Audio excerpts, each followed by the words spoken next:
Hi students, today we're in chapter 4 and Mrs. Roopy is Loopy. And what do you guys remember from the last chapter we read in chapter 3? Well, we met we met George Washington, but people seem to think that she is the new librarian in the school. And what does she have?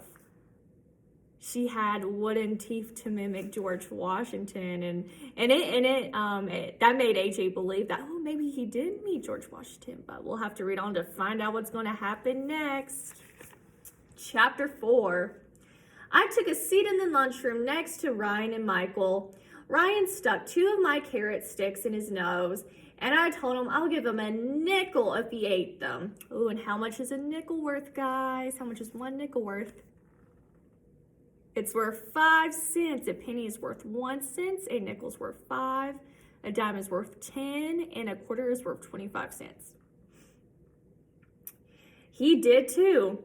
So he stuck 2 carrot sticks up his nose and his friend gave him a nickel because he did it. Me, I wouldn't even eat a carrot stick. I wouldn't even eat a carrot sticks before you stick them in your nose. Do you think that guy was really George Washington? Ryan asked.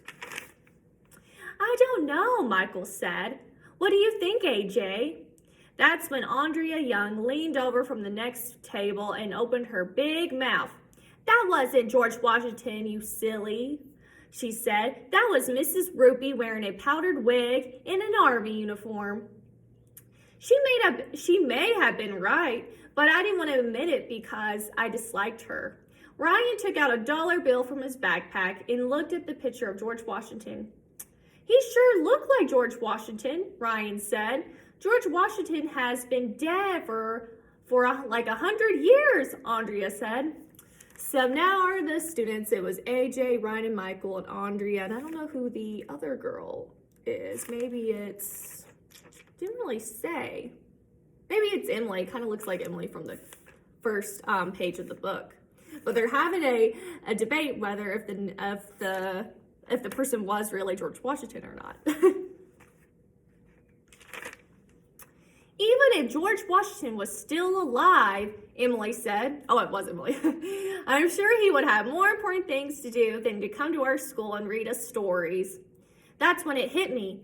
If that army guy was really Mrs. Roopy dressed up as George Washington, maybe Mrs. Roopy isn't a librarian at all.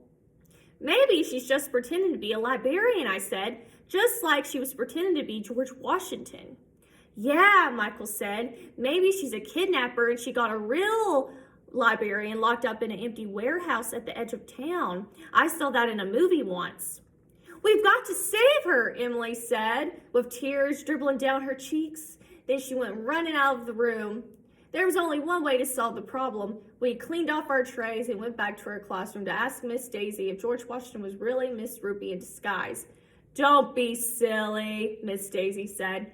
As it turns out, Mrs. Roopy is absent today. She's homesick in bed. It must have been the real George Washington. But what does Miss Daisy know? Everyone knows Miss Daisy is crazy. And that was the end of chapter 4. And next, we're going to be reading chapter 5, Mrs. Roopy's hero. I wonder who her hero is. Well, we'll have to read on next time to find out. And I'll catch you guys later. Bye.